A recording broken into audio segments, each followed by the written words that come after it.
We're happy to welcome you to our class tonight, especially those who are here in the room and those who are joining us, may be joining us in the future by social media or any other way that you are able to view this. And we began last week the book of the Covenant. And we are working on Roman numeral 3 in the book of the Covenant on the matter of worship. And we looked at the preparation of an altar, beginning in verse 24 and going through verse 26. Verse 24, we talked about make an altar of earth. Now that is a specific command. Make an altar of earth, a specific. So there is no leeway there. Earth is specified.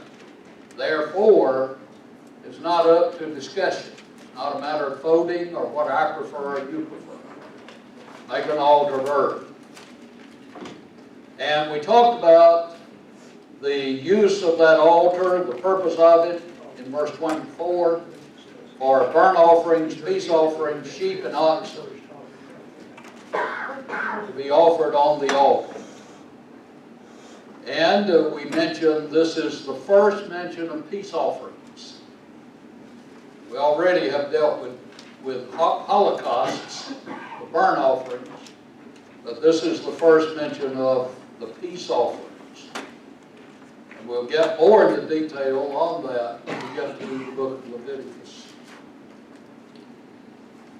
We were ready then to begin number 3 on your outline, the places where an altar may be erected. Verse 24.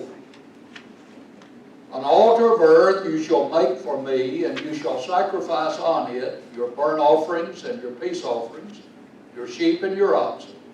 Now look at this. In every place where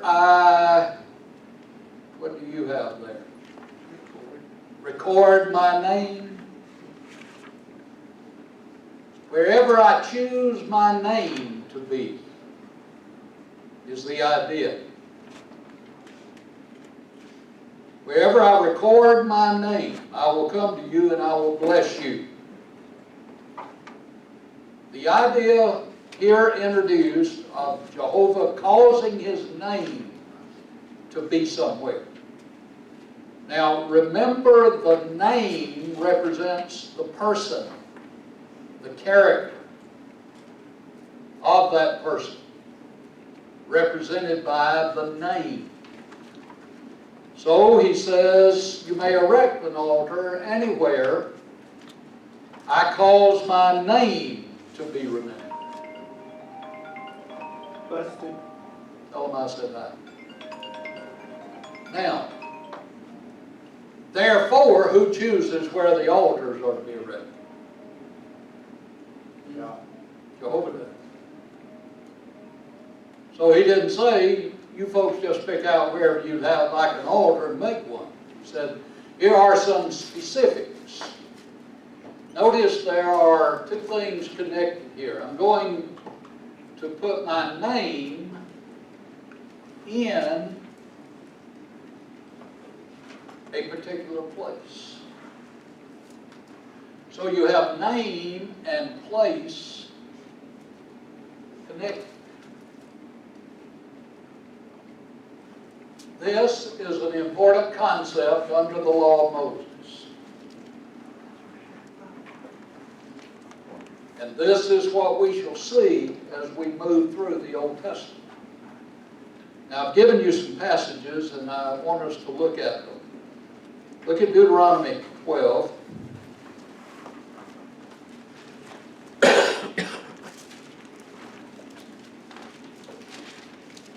Deuteronomy 12. Beginning in verse 5. Verse 5 begins how?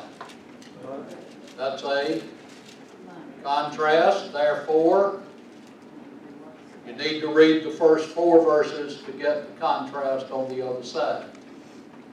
But you shall seek the place. Singular or plural? Singular.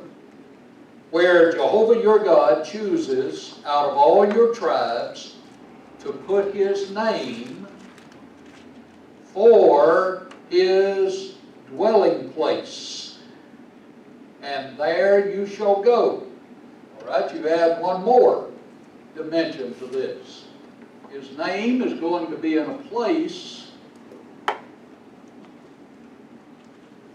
which will reference His dwelling there. Right now, how do you reconcile Jehovah's dwelling in a place with the fact Jehovah is omnipresent? How can we explain that? Accommodative language. One way may be accommodative language. How would we explain that?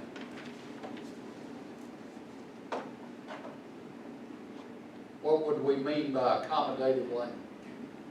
That we can understand. Okay, saying it in a way we can understand. Right. It also may be representatively that there may be something that is going to be in these places that would represent Jehovah's abiding there. But, as Jehovah will say to David, when David is offering to build a house, have I ever asked for a house? Can the house contain me? Of course, the answer to that is no, in the broad sense of Jehovah being omnipresent. But He can pick out a place where representatively He is said to dwell. That may be under consideration. There you shall take your burnt offerings, your sacrifices, your tithes, the heave offerings of your hand, your vowed offerings, your free will offerings, and the firstborn of your herds and flocks. And there you shall eat before Jehovah your God, and you shall rejoice in all to which you have put your hand, you and your households, in which Jehovah your God has blessed you. You shall not at all do as we're doing here today, every man doing whatever is right in his own eyes. That's representative of not having a central sanctuary at this time, because they're still in the wilderness, so to speak. They're on the plains of Moab. For as yet you have not come to thee. You all have rest there. Now, if you're taking notes, this is something you need to place in your notes. Rest here is synonymous with what? Canaan. And Canaan will be represented as the rest for the people of God. And this will be true even when we get to the book of Hebrews, and the Hebrews writers referencing entering into Canaan. It's said to be entering into the rest. Now, it is in comparison to what? Or antithetical to what? Don't try it. Heaven. No. I know where you're going. You're going typical. But it is over against, Canaan being rest, is put over against what? Egypt. I'm sorry? Egypt. In between. The wilderness. Where you've not had rest because you've not settled down anywhere. That makes sense? You with me? And you, Elvin, are coming from an old chart that uses the wilderness wanderings as typical of living here on this earth and then going to heaven.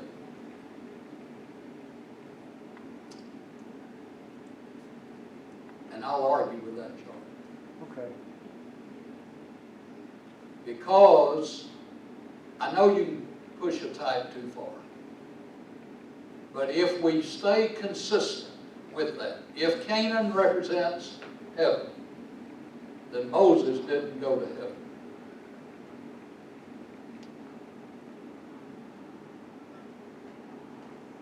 Because he didn't go to Canaan.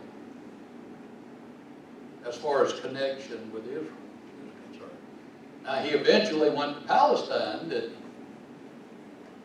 he? In Matthew 17. That's where I'd argue with it. And you chew on it and see what you think. Or feel free to express. So you have not yet entered into the rest. And the inheritance. Notice, the rest and the inheritance. So Canaan is a rest and an inheritance. Now who generally receives inheritance? An heir. An heir. And in a family, most often, it's what? Son. It's the children, isn't it? Now, in Egypt, how did Jehovah refer to Israel? My firstborn. My firstborn. He said to Pharaoh, let my firstborn go, or I will destroy your firstborn. So, Israel is represented as the children of Jehovah. Canaan is represented as the inheritance from Jehovah for his children Israel.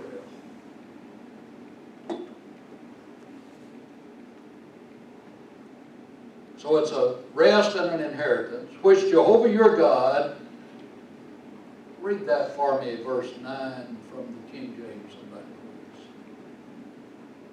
please. For ye are not as yet come to the rest and to the inheritance, which the Lord your God giveth you. All right, giveth. That's Old English for a continuous tense. Is giving you. He hasn't given it to you yet because you've not gone in like you should have back in Numbers 13. But he's in the process of giving it to you. But when you cross over the Jordan and dwell in the land which Jehovah your God is giving you to inherit, and he gives you rest from all your enemies round about, so that you dwell in safety. Now here's the definition of rest. You're living in the land in safety. Jehovah's protecting you. Notice this. In order to get from unrest,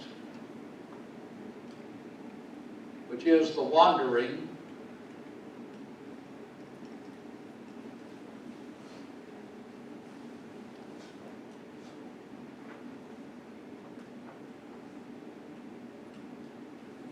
to rest, which is Canaan, you have to do what?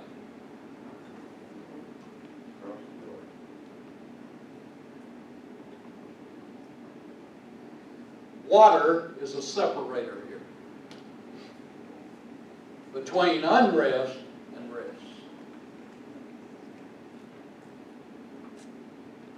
They have to cross Jordan.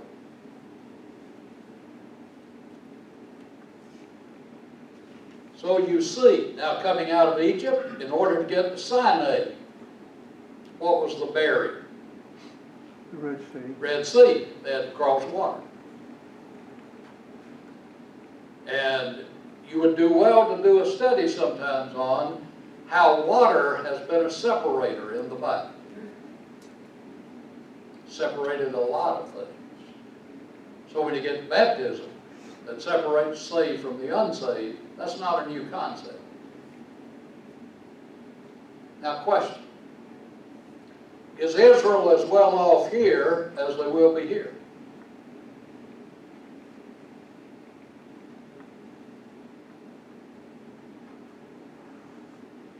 Are they as well off outside Canaan as they would be in Canaan?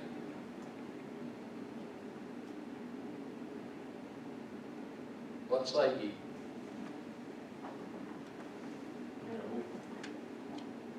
they're the protection of God on both sides. God's with them on both sides. Are they as well off here as they will be there? I think they're better. They were probably better off in the wilderness because they didn't. And I want to say this. I know it's coming. I hear it. I missed it. They didn't get sick. Their shoes. What else can I say? Well, when you're in a hole, quit digging. Okay. That's pretty good advice. Well, The answer is no.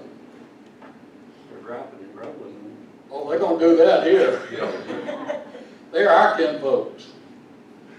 And the reason is God has things reserved for them here that they can't have over here. They cannot enjoy while they don't have a fixed place. One of them is the central sanctuary. And everything that's connected with that we'll see as you go through the Old Testament. Sometimes people say you're as well off outside the church as you are in the church. Church is not important. But you see, there are things in the church that a person cannot have outside the church. And there were things in Canaan that Israel could not have outside of Canaan. Go with me. Questions or comments? So they have to cross the water separator. All right, he says, then, verse 11, there will be the place, notice how many times we've said place, where Jehovah your God chooses to make his name abide. You may have dwell. Do you have make his name dwell, anybody? Okay. There you shall bring all, A-L-L, that I command you, your burnt offerings, your sacrifices, your tithes, the heave offerings of your hand, and all your choice offerings which you vow to Jehovah. And you shall rejoice. Now that's twice he's connected joy with worship. You shall rejoice before Jehovah your God, you and your sons and your daughters, your male and female servants, and the Levite who is within your gates, since he has no portion nor inheritance with you. The Levites will not get a land grant. Why?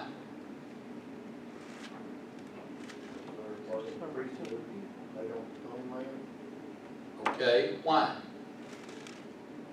There's a priestly tribe, they'll be scattered all over. Okay, why? Well, the 12 tribes with men of war are the ones who will get the land grants. But why would the Levites not get a land grant?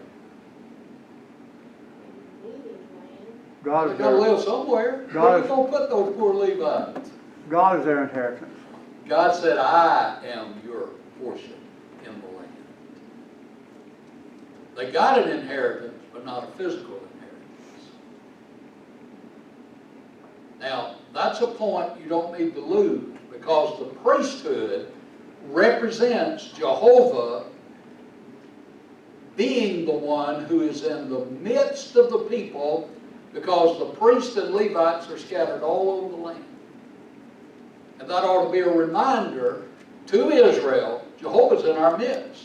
Here are his representatives.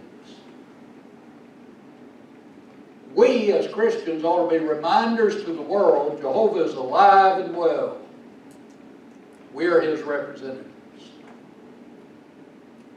Most of you probably never knew it happened, but there was a professor at Georgia Tech years ago named Altimer who said God died. God is dead. He was mimicking Nietzsche and repeating Nietzsche's God died. And there was a black preacher on radio who made some interesting points. He said, they tell me God died.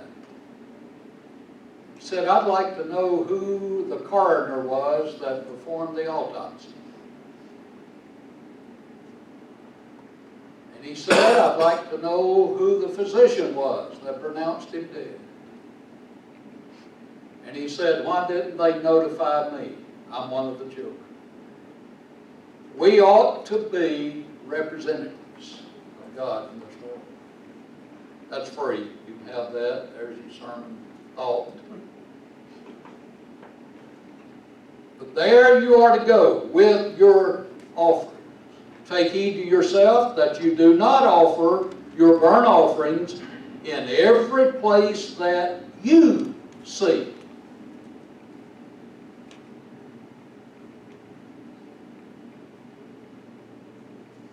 But, see it? In the place which Jehovah chooses, in one of your tribes, there you shall offer your burnt offerings, and there you shall do ALL that I command you. Now, if you're taking notes, here is the answer to join the church of your choice. Attend the church of your choice. God didn't give you a choice. God didn't give you a choice. Just like He didn't give them a choice. He said, I'm going to choose a place. My name is going to be there. That's where I will dwell. And your blessings are going to be connected with this place in Canaan. Questions or comments? That makes sense to you? Yes. So in verse 14, where you talk about answering, joining the church of your choice, are you saying that's the place where Jehovah chooses? I'm saying that in verse 13, he says, you can't do it anywhere you see. So that's the join the church of your choice mentality. I see this one, I like it, I'm going there. God said, you can't do that except it with me. Verse 14, you must go where I show, where I take you. So Jesus only purchased one church. Therefore, if I'm saved, He saves the church, Ephesians 5:23. If I'm saved, I have to be in the church, not in some man-made denomination that I see and believes okay. Does that make sense? Okay, good question. Anyone else? He's consistent throughout the whole Bible. Absolutely. And He's orderly. Notice it's not haphazard. You pick a place, you pick a place, you pick a place. It's orderly. And we're introduced to the orderliness of God where? Creation. In creation. It's a message you never leave Genesis in principle. Orderliness of God. Creation was orderly. God's working with His people is orderly. The church is organized, not just left haphazard. And Paul would tell those in Corinth who were creating confusion over spiritual gifts, God is not the author of what? Confusion. He's not the source of confusion. So you're right, Monty. Good observation. He's consistent with them all the way through. Anyone else? All right, let's go to Deuteronomy 26. Remember now, this is to that new generation that was raised up in the wilderness. Deuteronomy 26, let's begin in verse 1, begins the sentence. And it shall be when you come into the land which Jehovah your God is giving you as an inheritance, and you possess it and dwell in it, that you shall take some of the first of all the produce of the ground, which you shall bring from your land, that Jehovah your God is giving you, and put it in a basket, and go to the place where Jehovah your God chooses to make His name abide. All right? Put this produce in a basket, you take it to that place. Who determines where they take it? Jehovah does. God does. It's where He chooses. Go to 2 Chronicles chapter 6.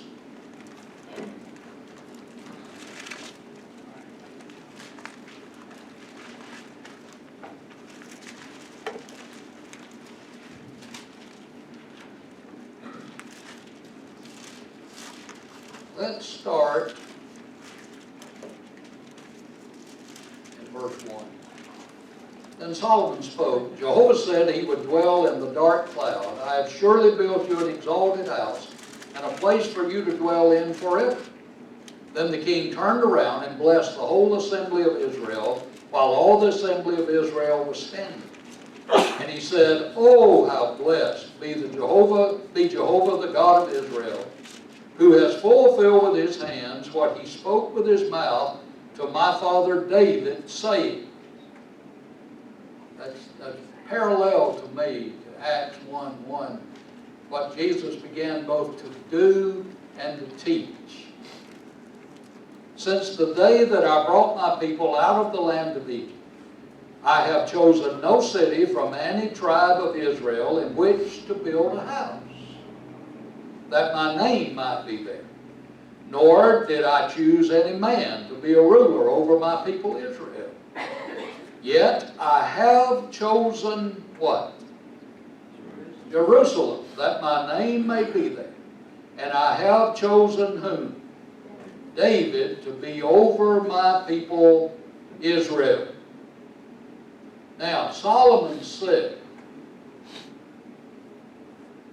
I built God a house. He's never had a house. He's never asked for a house. But he did pick a place. And that's where he put his name. And that place will become, later in Israel's history, Jerusalem.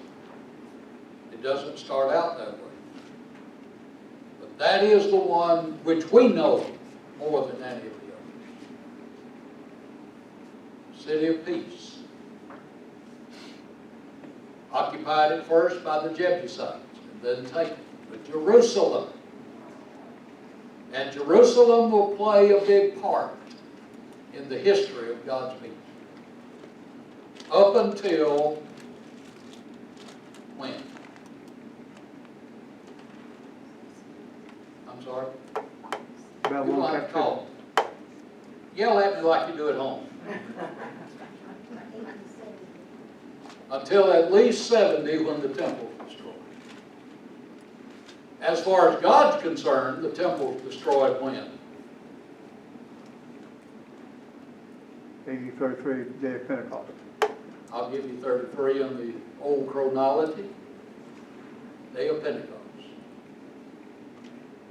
As far as God's concerned, after Pentecost, nothing goes on at that temple that has anything to do with Him. But Jerusalem basically will lose its significance among Judaism in 70 when it's destroyed, when it's sacked. Totally. That makes sense? See the differentiation there? All right, other questions or comments? All right, notice now, in giving this law, Jehovah says, I'm going to choose this place, I'm going to put my name there. And if you do what I tell you to do, I will come to you and I will bless you. So obedience brings blessing. And you can start in Genesis and go to concordance with that one and illustrate it. Obedience brings blessing all the way through. And again, Monty, there's consistency. Blessings are tied to obedience. So you have a condition, even when a condition is not always stated. It's conditional on obedience to receive the blessings. So you build me an altar of earth. Now, in verse 25, he makes another arrangement. The placing of stones as an altar. And if. Everybody have if? Now that introduces a possibility. And if you make me an altar of stone, you shall not build it of hewn. Do you all have hewn stone? All right, what is hewn stone? And reshape, whatever. Yeah. put a tool to it, you've shaped it. You've cut it out in some way. In the New Testament, the word hewn is connected with what particular? Anybody remember? Stone or rolled on pieces. Barrel. What about it? It was You're right there. Just go on in. Joseph's tomb had been hewn out of the rock, hadn't it? So that word hewn will be familiar to us. But you don't hew these stones. You don't use a tool on them. You shall not build it of hewn stone. Now go to Deuteronomy 27.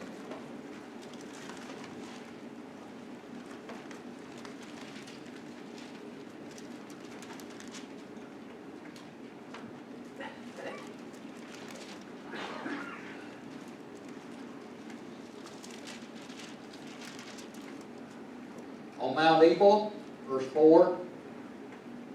Verse 5, he says, "And there you shall build an altar to Jehovah your God, an altar of stones. You shall not use an iron tool on them. You shall build with," what kind of stones? Whole, uncut stones, "the altar of Jehovah your God, and offer burnt offerings on it to Jehovah your God." Right? Go to Joshua 8.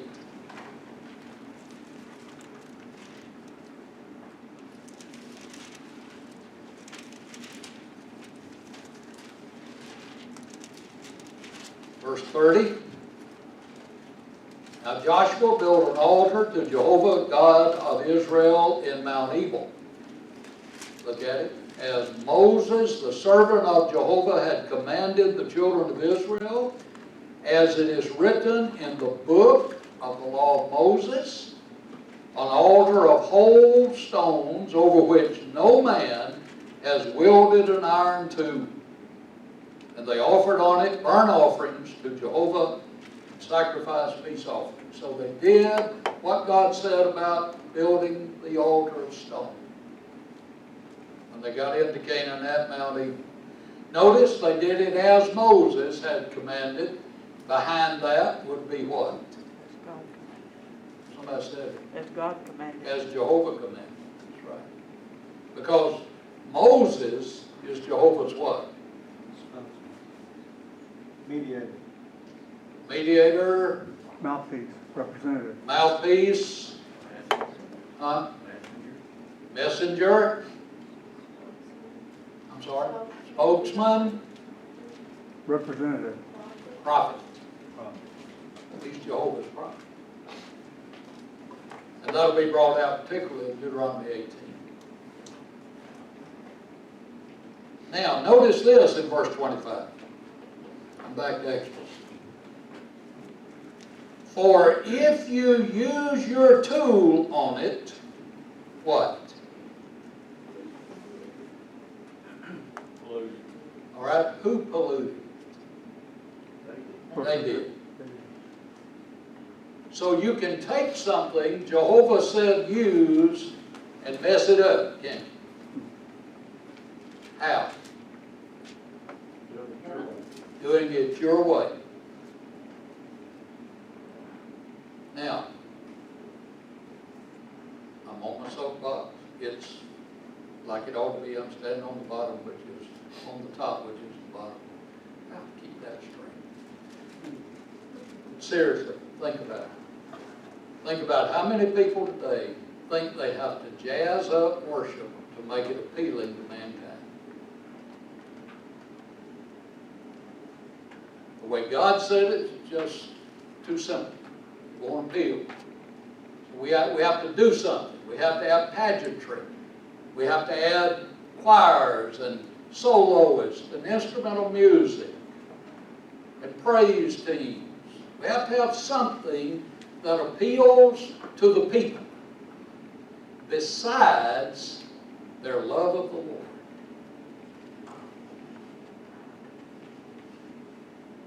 So, preacher, hold my attention. Make me happy. Let me leave feeling good. And do it no more than 20 minutes so I can beat everybody else to the rest.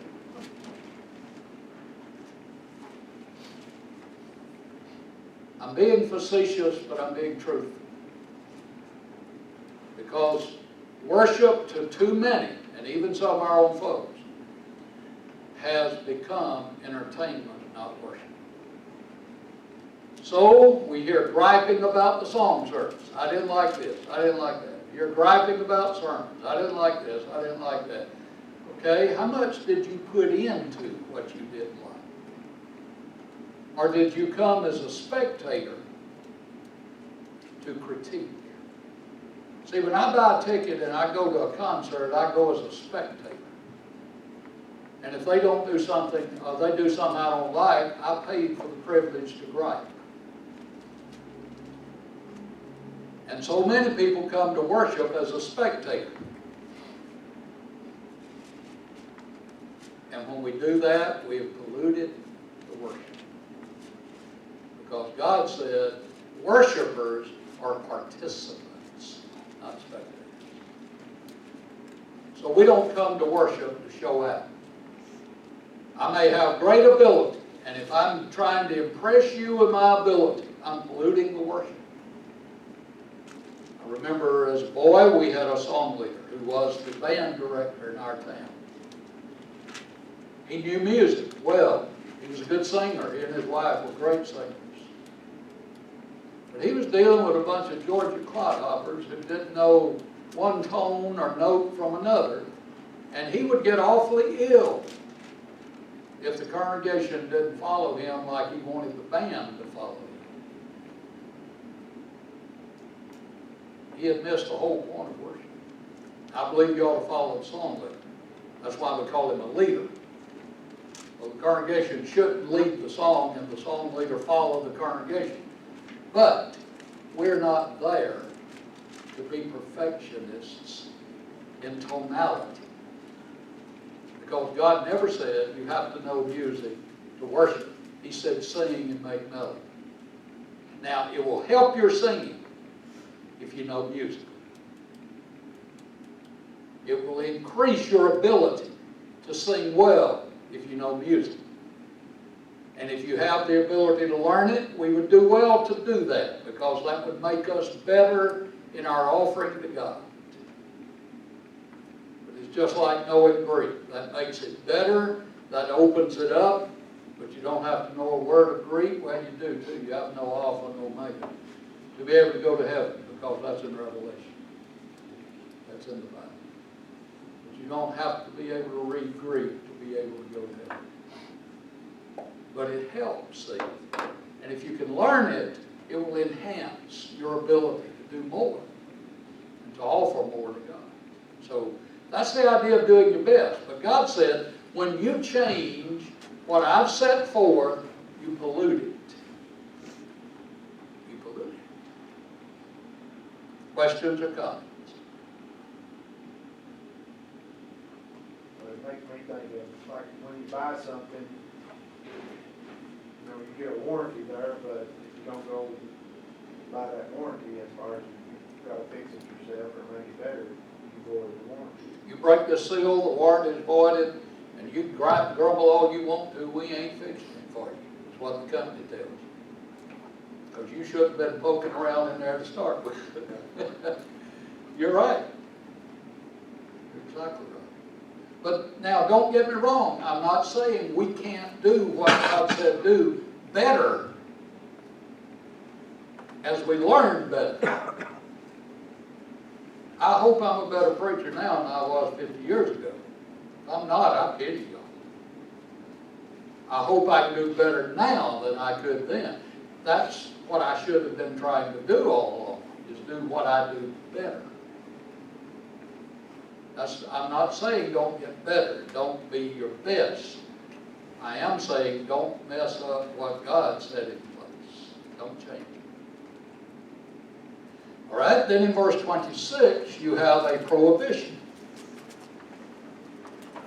Nor shall you go up by steps to my altar, in order that your nakedness may not be exposed on it. The word nakedness there is the word nudity. And the reason is that, I believe, does the King James say your nakedness not be uncovered? Discovered. Discovered. Discovered. All right, that's the idea. Uncovering is to make one nude in a disgraceful sense. It's often used to refer to captives in war, who generally were stripped naked and paraded through the street of the victorious army as they brought them, the captives, back from the spoils. They generally were stripped naked. The prophets will call it uncovering the thigh. It's interesting that when God wanted to talk about modesty, He talked about keeping the thigh covered. And to uncover the thigh was to be denuded, to be disgraced. And so the priest could not go up the steps unless, and we'll see later, steps that are taken to protect them as they offered the offerings. Turn to Isaiah 47. Isaiah, the uptown city preacher.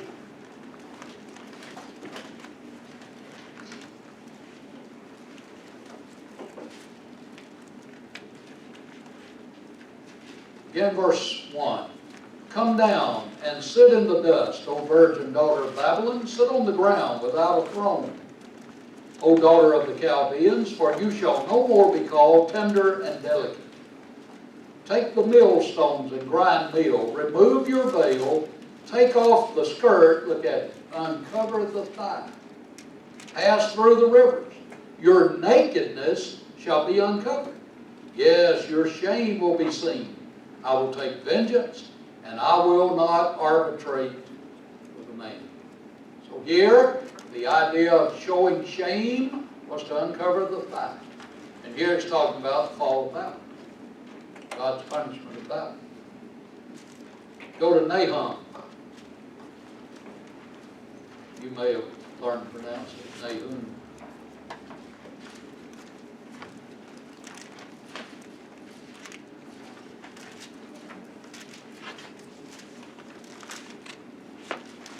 Nahum 3, verse 5. Behold, I am against you, says Jehovah of hosts. I will lift your skirts over your face.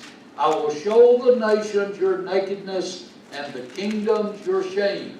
So see the figurative language there, talking about uncovering, bringing an army against.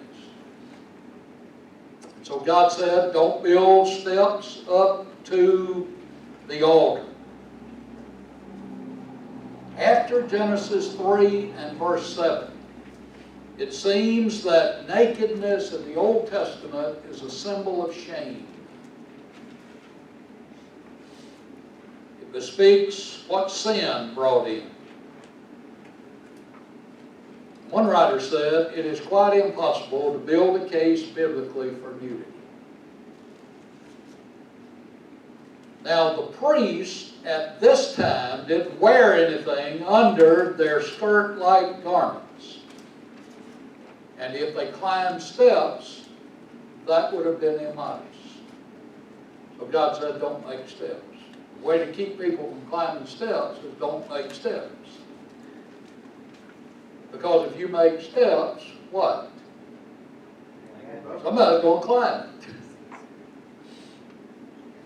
You ever notice you don't ever want to touch a bench till somebody puts wet paint sign on it? If you put it there, it's a temptation. Somebody will use it. So don't tempt the priests to do something wrong by building steps. So you make it of dirt. Now that's simple. If you're going to go with stones, you make it out of simple stones that have not been fashioned for beauty or for art. And don't build in steps. So you deal with the precepts in the Book of the Covenant that have to do with worship to Jehovah. Any questions or comments on that section? Yes. Could a hewn stone be also described as like a statue? It could turn into a statue, yeah. But you wouldn't build an altar out of statues. You would fashion those stones so as they would have a shape or a beauty about them or something attractive, other than just old plain rock. That's the idea. But when you get to Isaiah, and particularly when we started this section, stay away from idols. So it could turn into them. Very easy. Very good. Good observation. Anyone else? I guess that would be a question to ask him, is why not hewn, and then the other times just regular stones? Why did he want it that way? On that list of questions. Yeah, it's on my list. Question 83,203,000.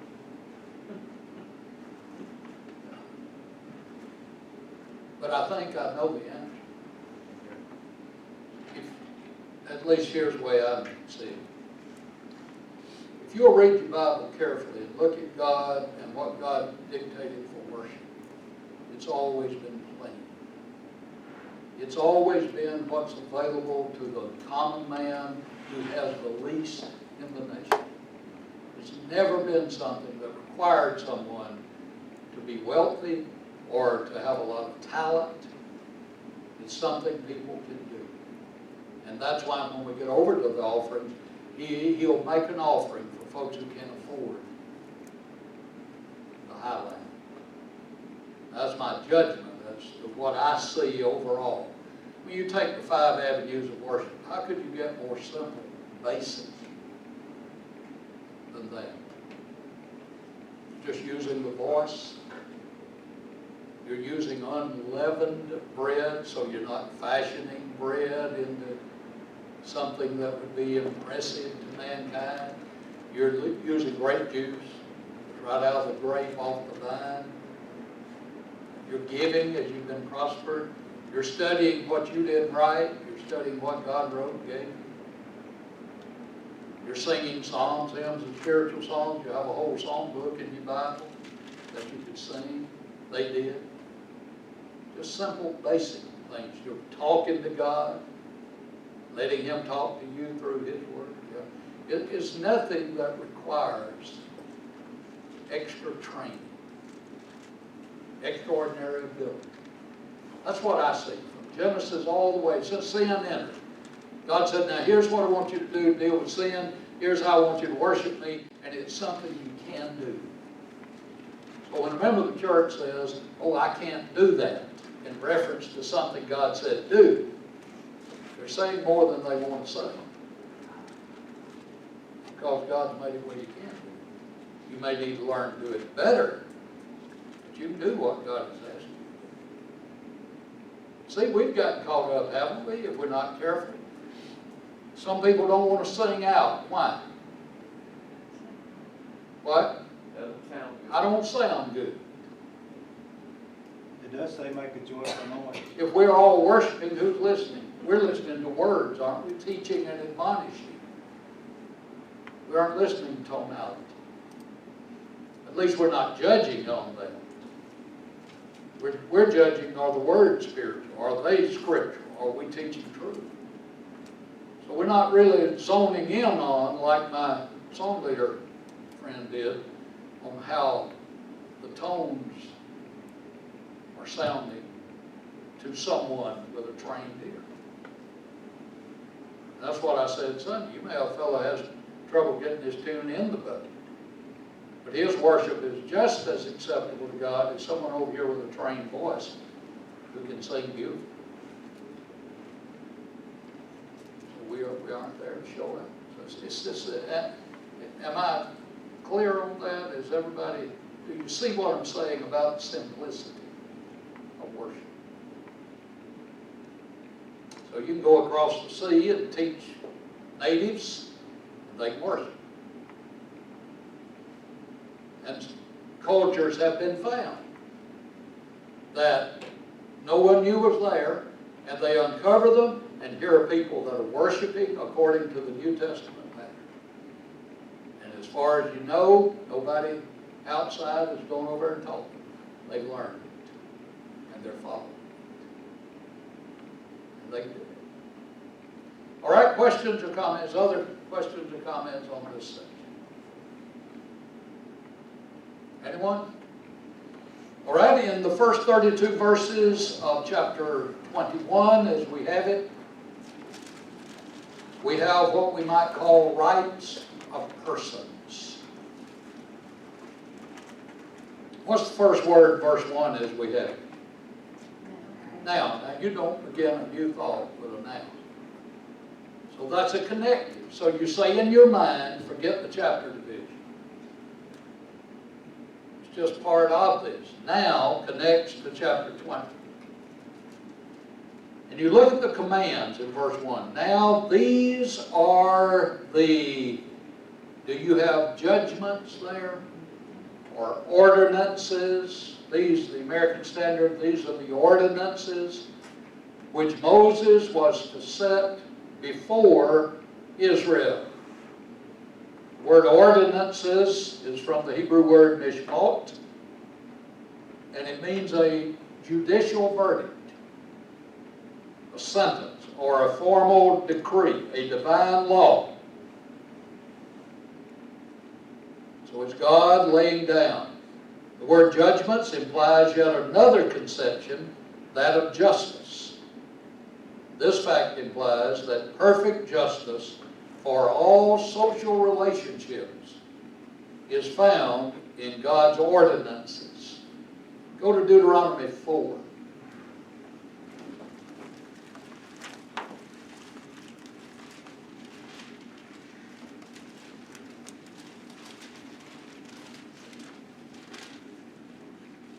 Verse 14. And Jehovah commanded me at that time to teach you statutes and judgments. Do you have statutes and judgments, everyone?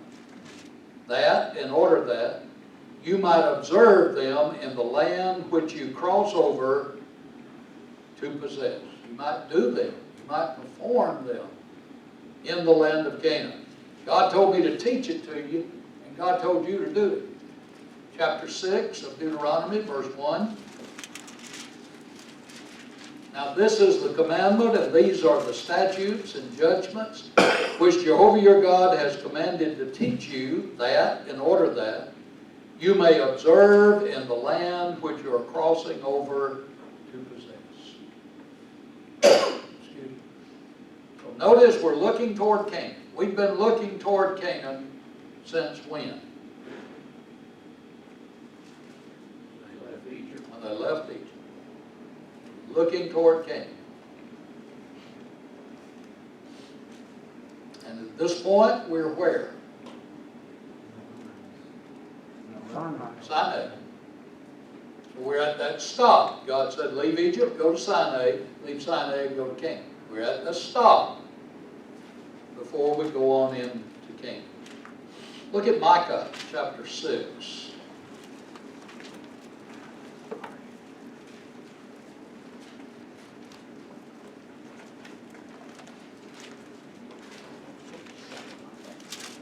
By the way, fellows, if you haven't done it, Micah 6 is great preaching. God's court case with Israel. Micah 6, verse 8, He has shown you, O man, what is good, and what does Jehovah require of you? Require. See that? What does He require of you? But to do justly, to love mercy, or loving kindness, and to walk humbly with your Elohim. your devil.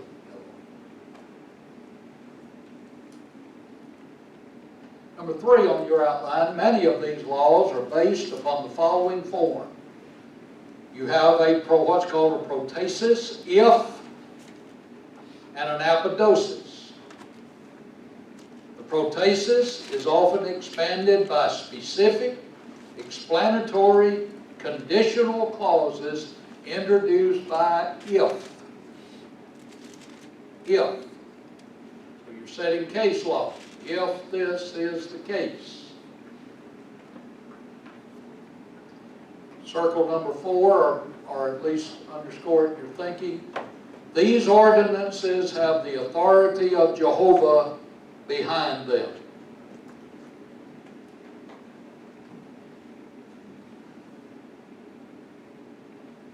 One writer said, number 5, it is strikingly apparent that God knows more than we do about writing laws. His laws demonstrate both good sense and humanity. His laws express feeling and fairness. His laws are just and uniform. His laws are plain and applicable. His laws present a balance between rights and responsibilities, privileges and penalties.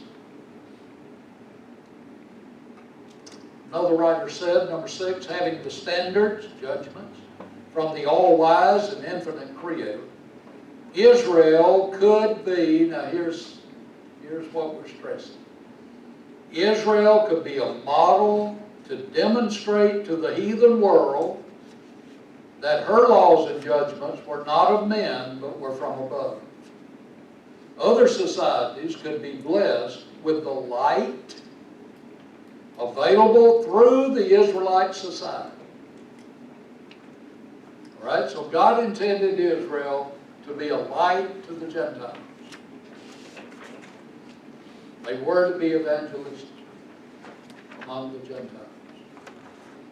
The sad thing about it all was that Israel extinguished this light when she failed to follow these judgments and compromise them for selfish reasons, becoming, look at it, like the nations of God.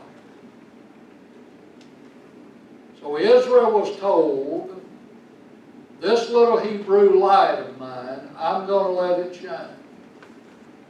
But Israel put it under a bushel and put out the light.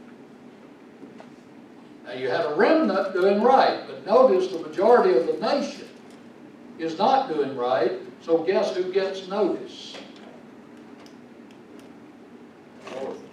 Always. Folks making all the noise get noticed, even though you have a minority doing right over here, showing people how to live. And they would reach some people, but not nearly what God intended for the nation to reach. Questions or comments to this point?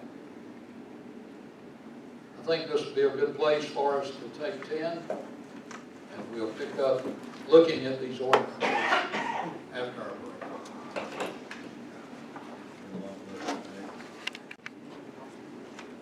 Now, as we start these ordinances, verses 2 through 11, and you see a parallel in Deuteronomy 15, 12 through 18, concerning slavery.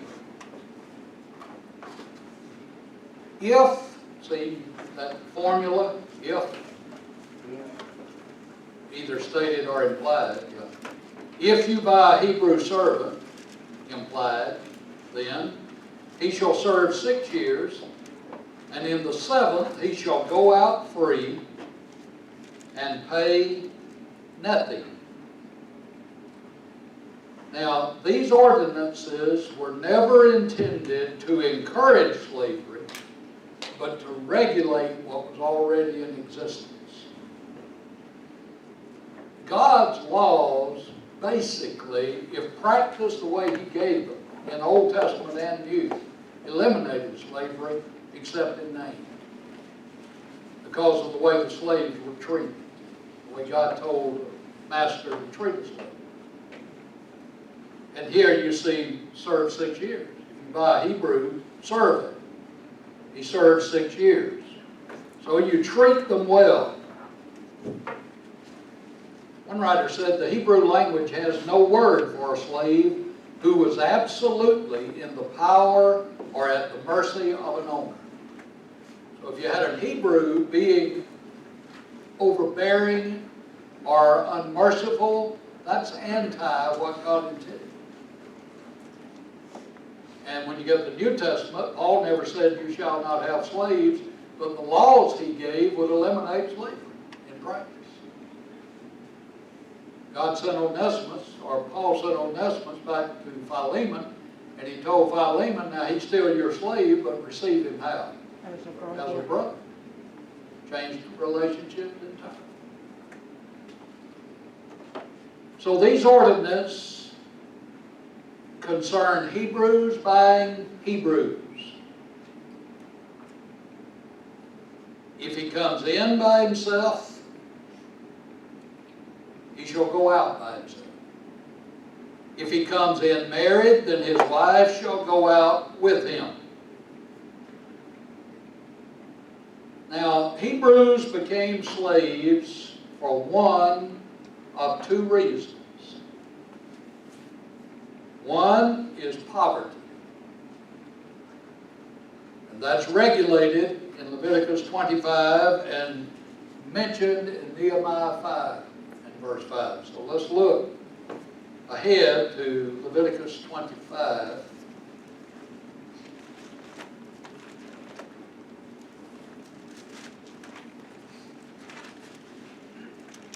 Beginning 39. And if one of your brethren who dwells by you becomes poor and sells himself to you, you shall not compel him to serve as a slave, as a hired servant. And the sojourner, he shall be with you, and shall serve you until the year of Jubilee. And then he shall depart from you, he and his children with him, and shall return to his own family. He shall return to the possession of his fathers. For they are, look at it, my servants, whom I brought out of the land of Egypt. They shall not be sold as slaves. You shall not rule over them with, do you have rigor there? Severity. But you shall fear, Yahweh, respect your God. So you can hire, it's like hiring a servant, but it was called slavery. And you treat him respectfully. Look at Nehemiah after they come back from Babylon.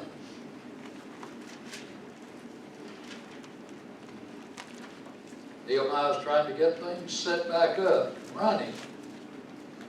Nehemiah 5:5.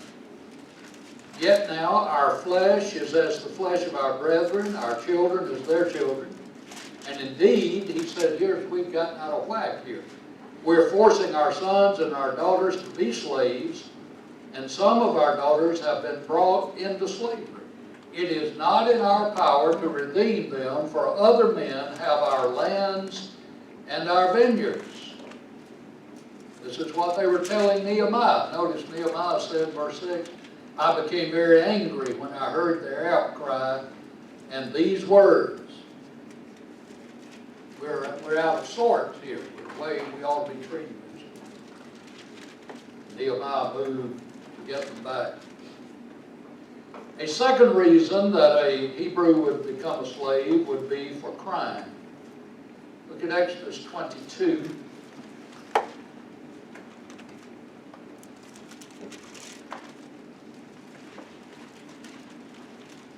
Beginning verse 1, if a man steals an ox or a sheep and slaughters it or sells it, he shall restore 5 oxen for an ox and 4 sheep for a sheep. If the thief is found breaking in and he's struck so that he dies, there shall be no guilt for his bloodshed. If the sun is risen on him, there shall be guilt for his bloodshed. He shall make full restitution. Look at it. If he has nothing, then he shall be sold for his theft. So, if he committed a crime, he could be sold as a slave to make restitution for that crime. Right in verse 2 we see, Exodus 21, that the season of service was 6 years. He would work for 6 years. Look at Jeremiah 34.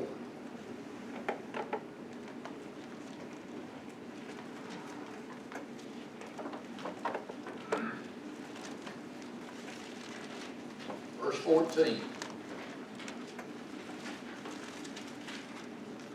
At the end of 7 years, let every man set free his Hebrew brother who has been sold to him, and when he has served you 6 years, you shall let him go free from you.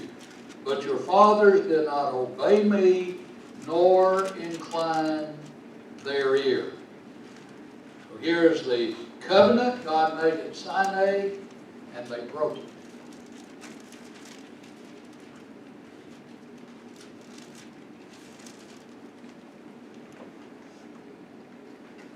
Now, if the year of Jubilee came before the 6 years, he would be released sooner.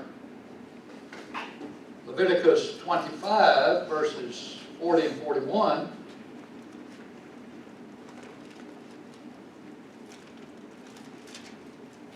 As a hired servant and a sojourner, he shall be with you, and he shall serve you until the year of Jubilee.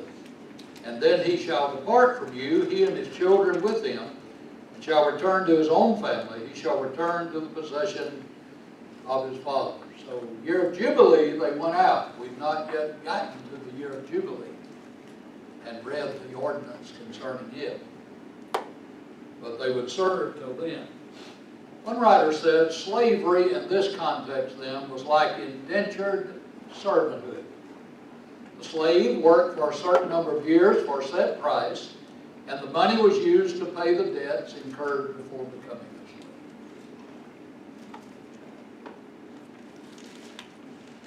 If you remember your history, a lot of the people who came to America from overseas, England particularly, came as indentured servants. They sold themselves to these wealthy people, and they were their servants until they paid their debt out.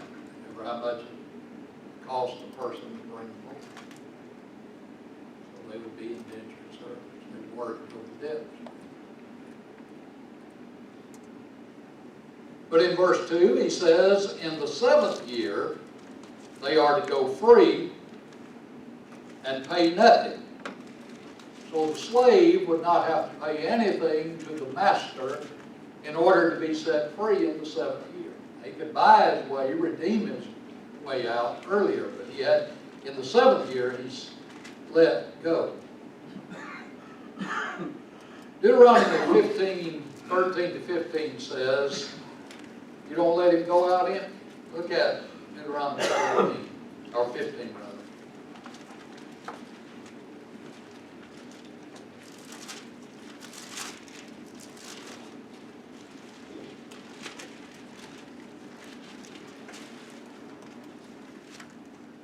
And when you send him away free from you, you shall not let him go away empty-handed. You shall supply him liberally from your flock, from your threshing floor, and from your winepress. From what Jehovah your God has blessed you with, you shall give to him. You shall remember that you were a slave in the land of Egypt, and Jehovah your God redeemed you. Therefore I command you this thing today. See how different that is from what we think of as slavery. You let him go free, but you send him out with something. So furnish the slave liberally out of what you have. He's worked, paid off his debt.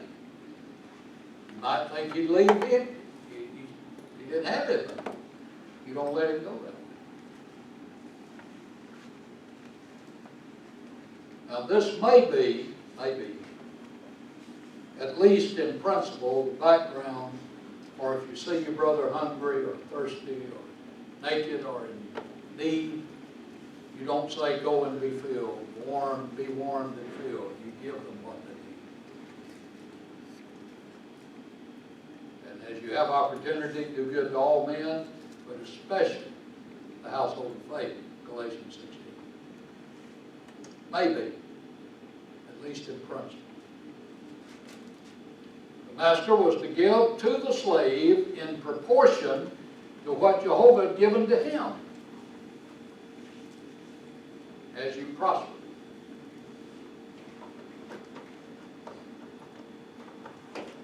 Now, when Jehovah gives you something, what is the principle tied to that?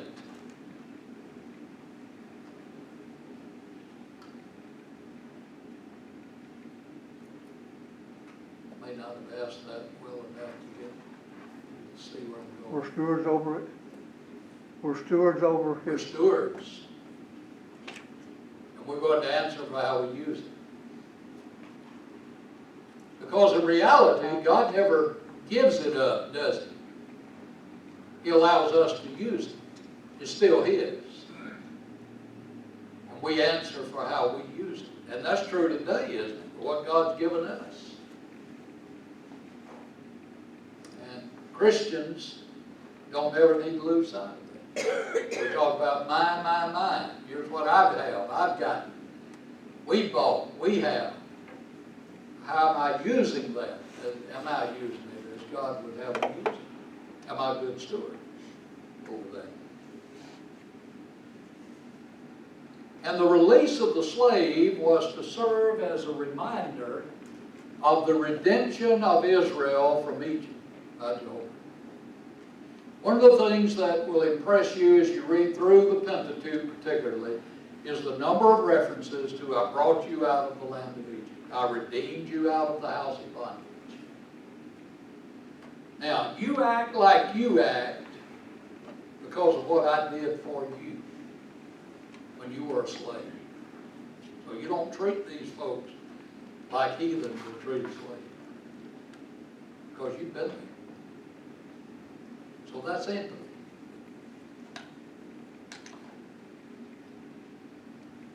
Redeemed, bought you back out of Egypt, like you buy a slave out of slavery. Remember the redemption. Now, Peter said, after 1:4, that I listed as 14 Sunday mornings, should have been 4. We have the precious, exceedingly great, and precious promises.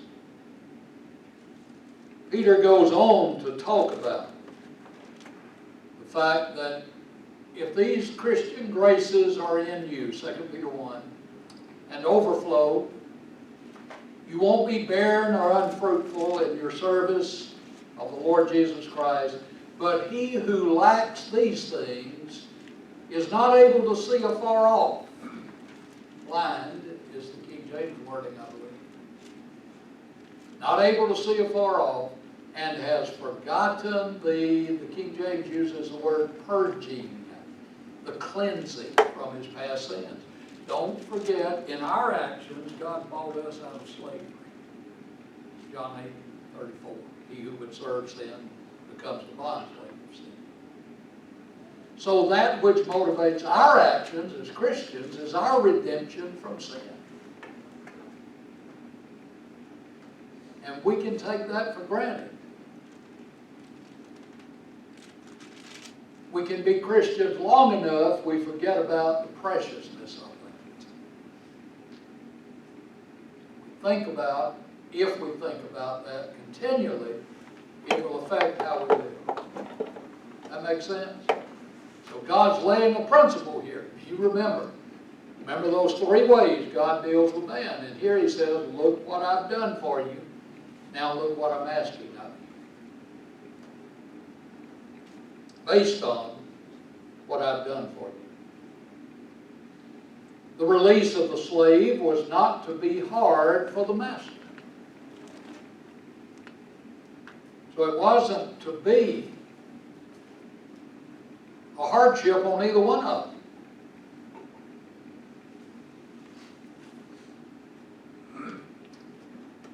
If it shall not seem hard to you when you send him away free from you, or it shall not seem hard, for he has been worth a double hired servant in serving you 6 years. then Jehovah your God will bless you in all that you do. Deuteronomy 15:18. So, when you let him go, don't regret it. When you put your money in the collection plate, don't wish you'd kept on holding on to it. And then I'll bless you. Pressed down, shaken together, running over, will I give it your bosom.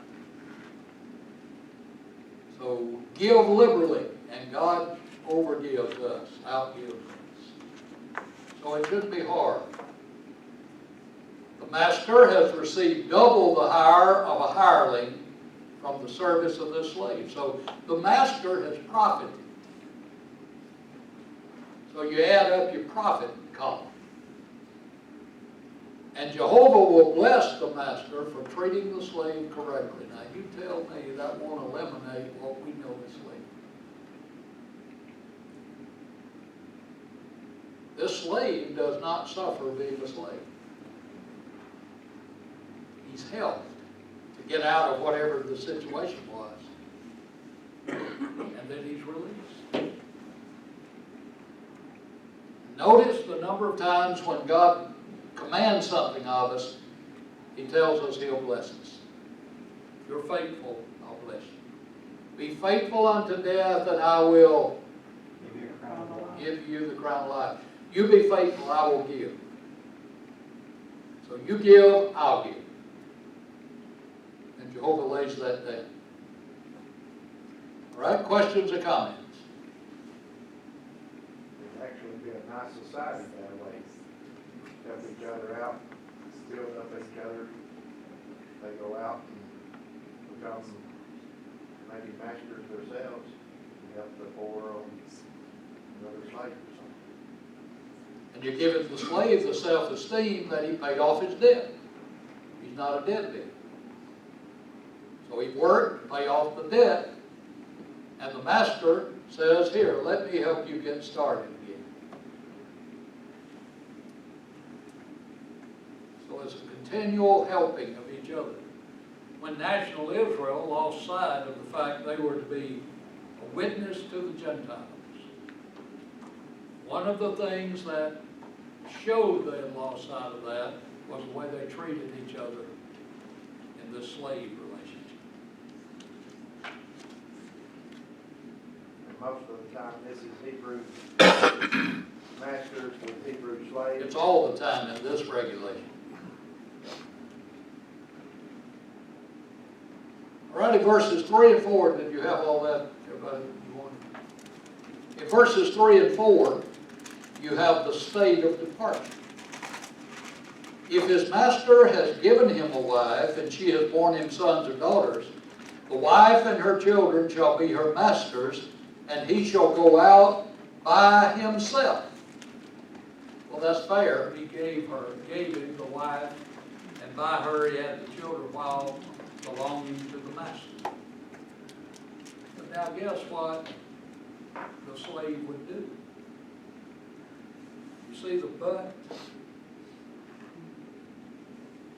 But if the servant plainly says, now look at this, very, very carefully.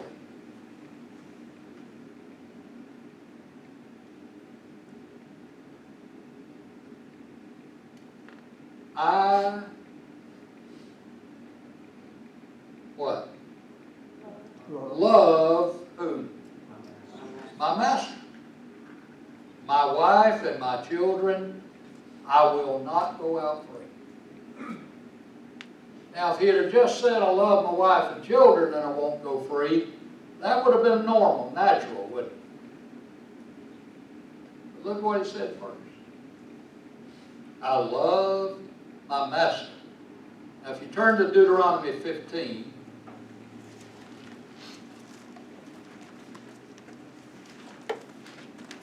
look at verse 16.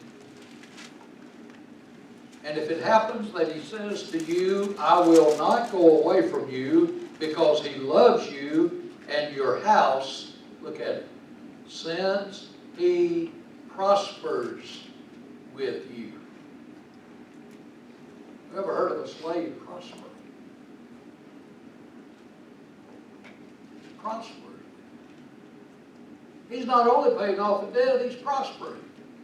And he says, I love you. So here's a relationship that has been established. You don't love somebody that's being cruel and hateful and mean to you. So this gives you an idea of how the master has treated this slave all along. Motivated by love. That's interesting on the law, isn't it? Motivated by love. I thought the New Testament was the covenant of love. Notice, see, God's consistent all the way through. And the slave says, I love my master. All right, if the servant says that. Then there is a sign. Oh, by the way, this is willful service, isn't it? Not compulsory. So voluntary slavery here. Sounds a lot like Romans 6, 16 to 18. If he does this, then his master shall bring him to the judges. That's Elohim.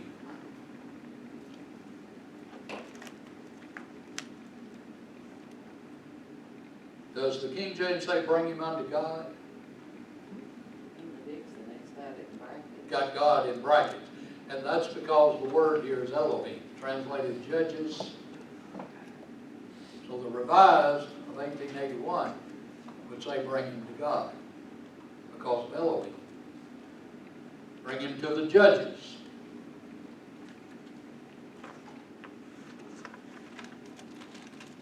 This would be the legal matter. So you're in the civil court system now.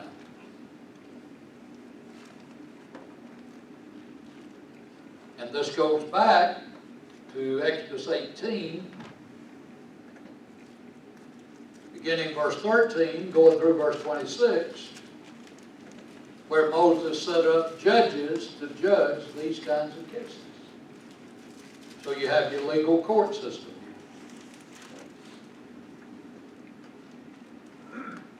Then his master shall bring him to the judges.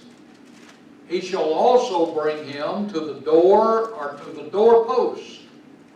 Generally, the judges sat in the city gates. That's where court was carried on.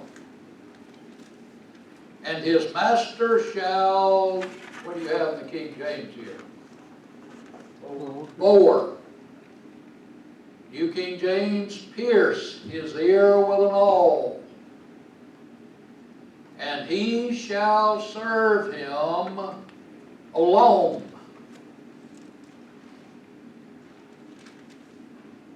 Shall serve him alone. Bring him unto Elohim. And the master is to bore the ear of the slave with an awl. And that boring signifies free will service of the slave.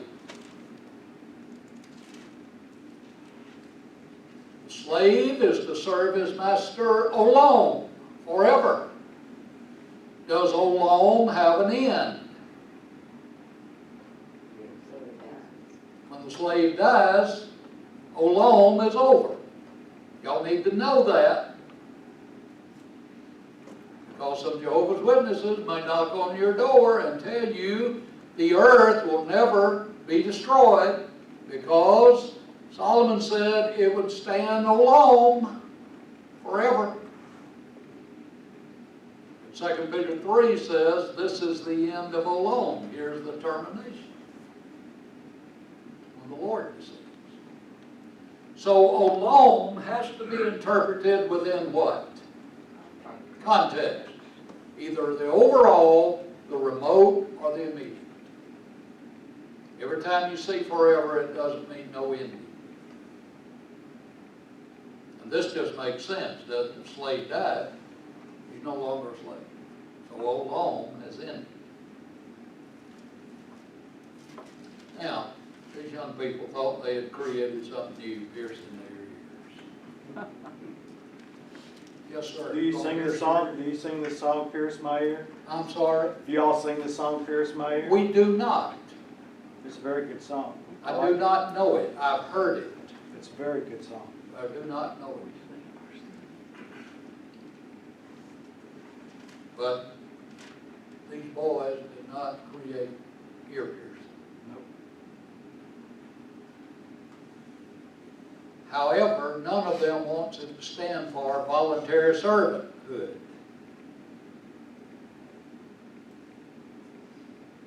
And I'll stay off my soapbox about the nose.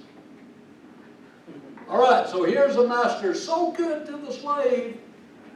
The slave says, I love you. I've prospered while I'm here. I don't want to go out. I want to stay here and serve. All right, there's an arrangement. With the boring of the ear piercing, it said to anybody who would ever raise a question, this man is a slave by choice. He is not being forced to be a slave. Now, Romans 6:16-18, Paul said, do you not know that to whom you present yourselves, bondslaves unto obedience, is bondslaves you are, whom you obey. You present yourself. Romans 12:1, I beseech you therefore, brethren, by the mercies of God, to present yourself. Present your body, a living sacrifice. You are presenting. It's free will. So we become free will slaves to Christ. So Paul said, I'm dead. I've been crucified with Christ. I don't even live any longer, but Christ lives in me. And the life that I now live, I'll live by the faith of the Son of God, who loved me and gave himself for me. I'm a voluntary servant to the Master, the Christ.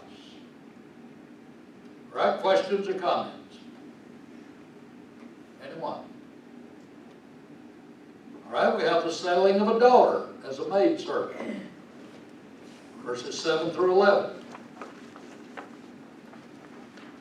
And if a man sells his daughter to be a female slave, she shall not go out as the male slaves do. That is, she'll not be released according to the ordinances for the men slaves. So what are the possibilities? And here they are. If she does not please her master, who has betrothed her to himself, then he shall let her be redeemed. He shall have no right to sell her to a foreign people, since he has dealt deceitfully with her. So the master may espouse, ya'od, to arrange an agreement to engage for marriage. He may do that. If she does not please her master, he is to let her be redeemed, padal, ransom. So you would go to the laws for ransoming a family member or a slave.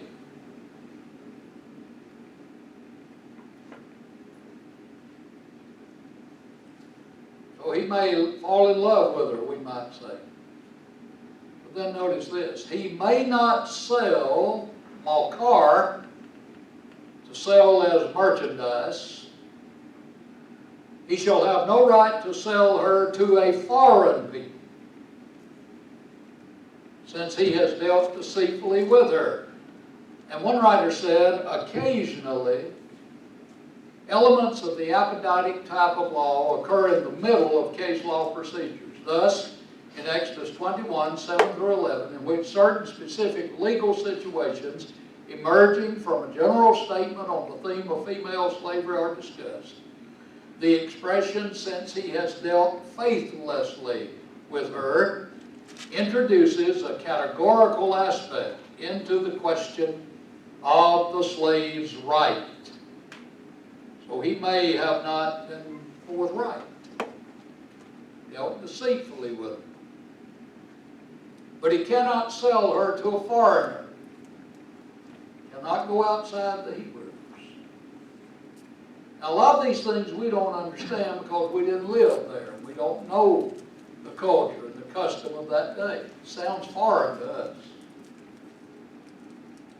And if he has betrothed her to his son, he shall deal with her according to the custom of daughters. Treat her as a daughter, after the manner of. That's the same word, mishpat, translated ordinances in verse 1. Deal with her according to the ordinances of daughters. Verse 10, he may make her a part of his harem.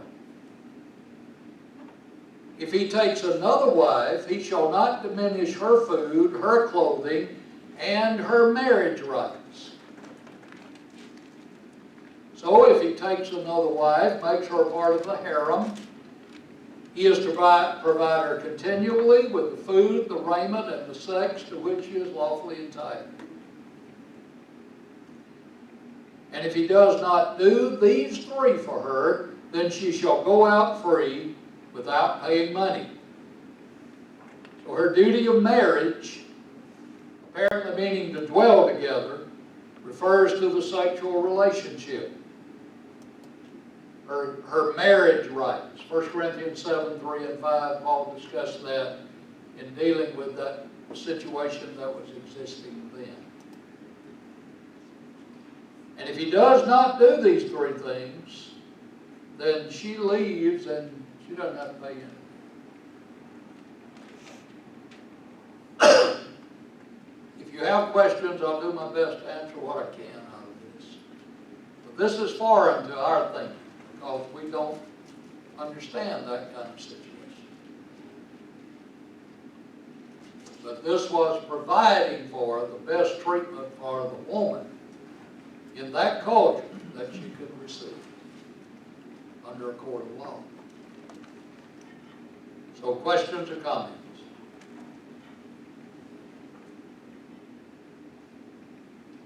Notice the woman is at the forefront of being taken care of. She's not to be mistreated. Now, in the Old Testament, and even in the New in some cultures, women were like cows. They were property, not under God's law. There is an underlying principle of respect for fellow man in God's law. Even the foreigner, we'll see that really stressed later on. You respect people. And our world could use a whole lot of that teaching right now.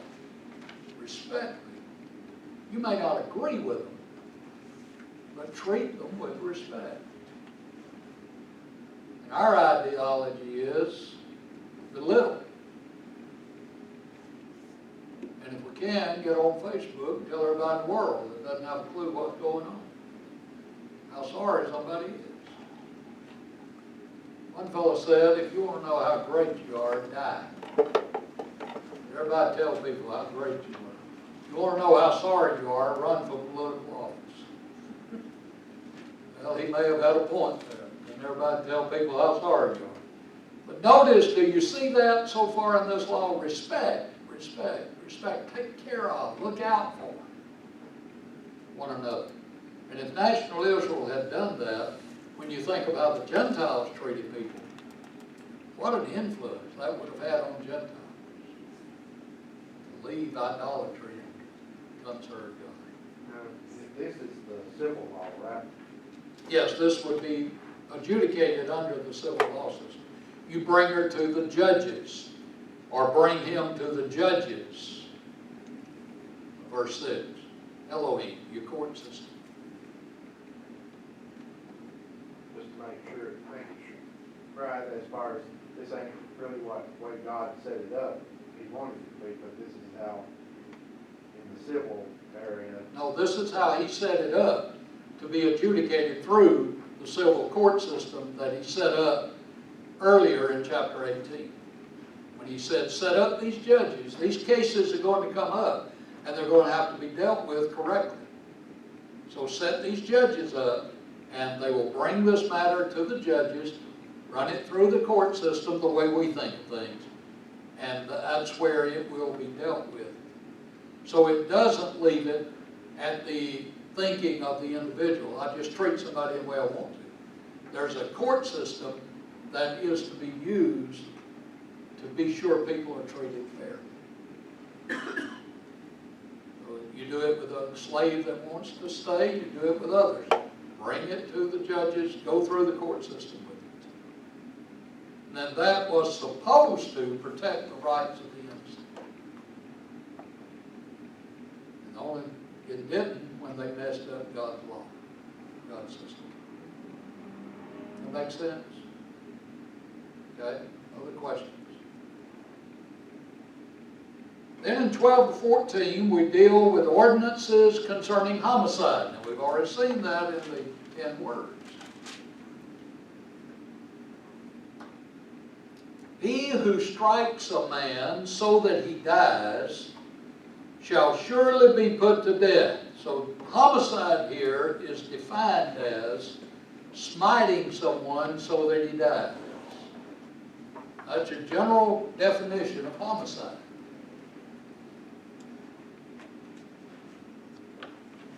Smiting someone so that he dies. The punishment for homicide is death of the perpetrator. Turn to Leviticus 24.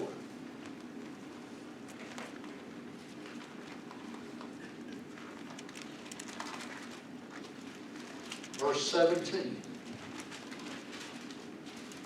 Again. Whoever kills any man shall surely be put to death. Drop down to verse 21. And whoever kills an animal shall restore it. But whoever kills a man shall be put to death. Verse 22. You shall have the same law for the stranger and for one from your own country, for I am Jehovah your Elohim. That's the general law. Commit homicide, you die. This is based on Genesis 9:6. The life is in the blood. Whosoever sheds man's blood, by man shall his blood be shed. That's the general law. And it goes back, and this is further information for chapter 20, verse 13. You shall not kill. You shall not commit murder.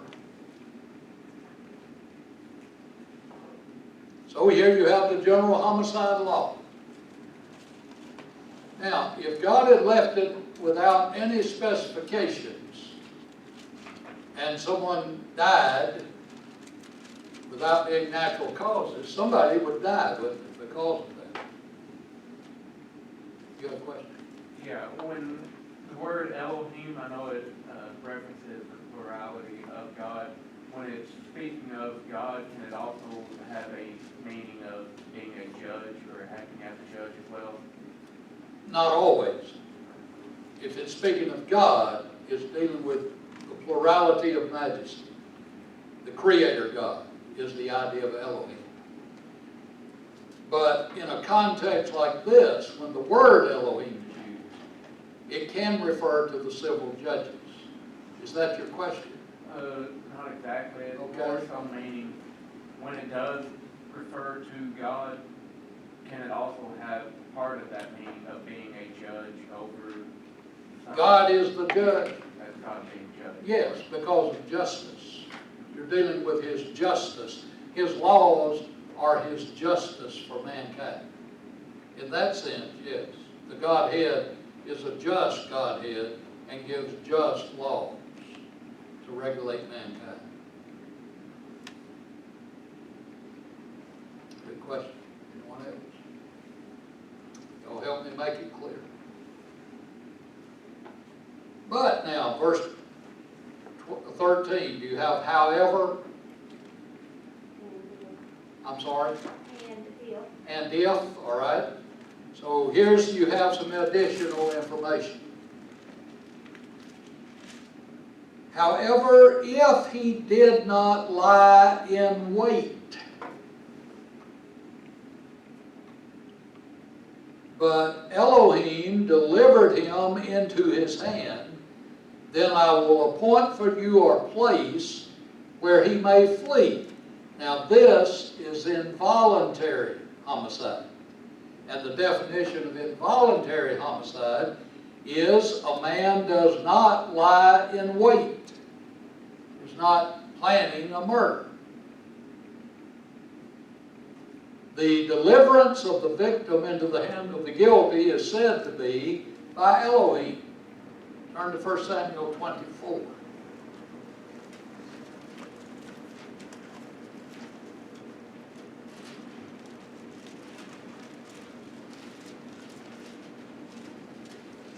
Look at verse 4.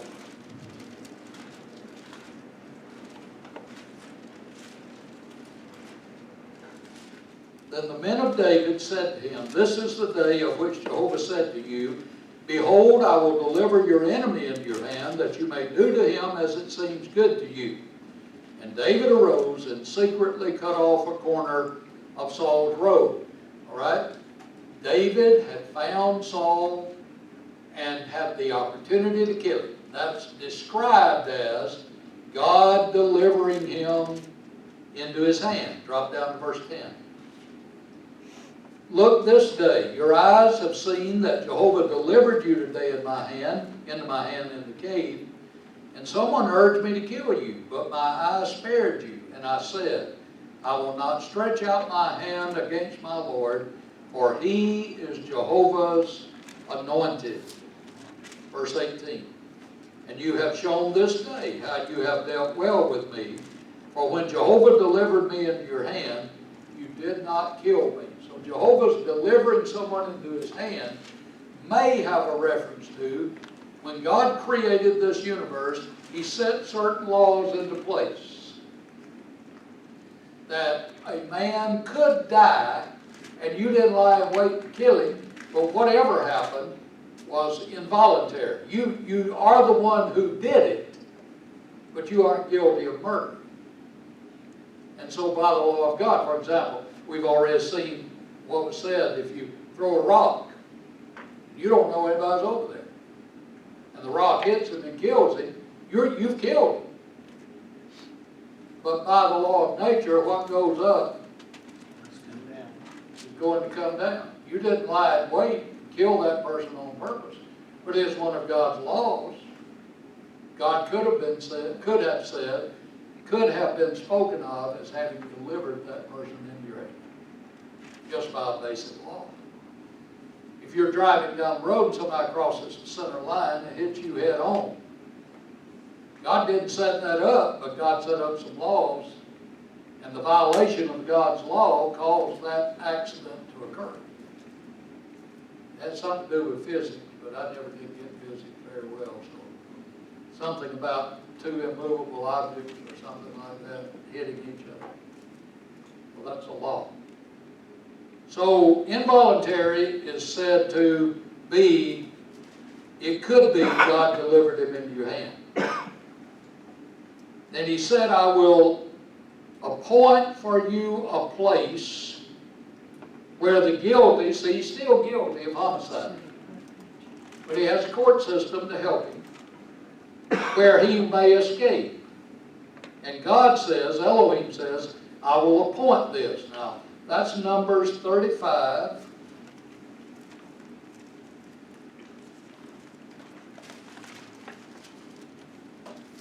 I'll tell you, our time is going to elapse before I can deal with these cities of refuge, and I don't want to hurry through it, so let's drive a peg down here, and Lord willing, we'll take up here next time. Do you have questions or comments on what we've covered tonight?